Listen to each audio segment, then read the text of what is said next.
তুই বলেছিস আমার জিন দোস্ত, সত্যি কথা। আমি খামোখা প্রতিজ্ঞা করে খোদা আর ভাগ্যের সাথে জেদ করছিলাম। যদি তুই কথা দিস তোর বিবি আর বাচ্চাদের পেট ভরানোর জন্য 4 বার কেন, যদি 1000 বারও জাল ফেলতে হয় তবু তুই পিছপা হবি না, তাহলে আমি তোকে বড়লোক বানিয়ে দেব আমার জেলে ভাই।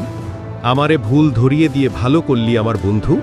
আমি কসম খাচ্ছি, আমারে ভুলের জন্য আমি আর আমার বিবি বাচ্চাদের অভুক্ত রাখব না। এরপর জিনটি তাকে অঢেল স্বর্ণের আশরাফি দিল। জেলে খুব খুশি হল। জিনটি বলল, এই আশরাফি আমি তোকে নয়, আমি তোর বিবি বাচ্চাদের দিলাম, আর এর থেকে অর্ধেকের বেশি গরিব আর অভুক্তদের দান করে দিবি।